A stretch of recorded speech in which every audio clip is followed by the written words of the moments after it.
Bonsoir chers abonnés, j'espère que vous allez bien. Si vous êtes nouveau sur la chaîne, n'hésitez pas à vous abonner et activer la cloche de notification pour ne rien manquer. Aujourd'hui nous parlerons de la peine judiciaire que risque l'artiste Sidiki Diabaté due aux graves accusations de violence conjugale.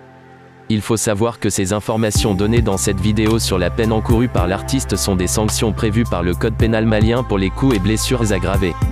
Avant d'entrer dans le vif du sujet, nous allons faire un récapitulatif du début de cette histoire. On lui reproche d'avoir séquestré et battu sa compagne. Mariam So dit avoir trouvé refuge chez une amie, profitant d'un moment d'inattention des gardes du corps de l'artiste chargés de sa surveillance.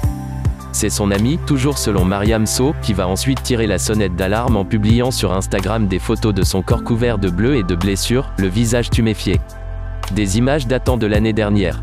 Le chanteur serait coutumier du fait. Mariam So l'accuse de l'avoir battu à de nombreuses reprises, y compris en utilisant des objets tels que des rallonges électriques, des ceintures ou des cravaches. Le chanteur a été arrêté par la police malienne le 21 septembre et placé en garde à vue. Après 3 jours de garde à vue à la brigade d'investigation judiciaire de Bamako, l'artiste musicien a été déféré le vendredi 25 septembre à la maison centrale d'arrêt de Bamako. Sidiki Diabaté est suspecté de séquestration et de coups et blessures aggravés. Maître Cheikh Omar Konaré, qui représente l'artiste, n'a pas voulu s'exprimer sur l'affaire qui, selon ses dires, est toujours en cours.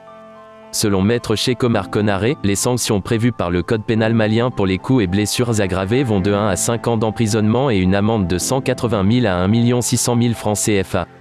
Pour le motif de séquestration et coups et blessures volontaires, la peine d'emprisonnement est de 1 à 5 ans assortie d'une amende de 180 000 à 1 600 000 de francs CFA. Toutefois, l'emprisonnement pourrait être porté à 10 ans et l'amende à 3 600 000 francs CFA à l'égard des sanctions visées aux articles 37, 38 et 39 du Code pénal.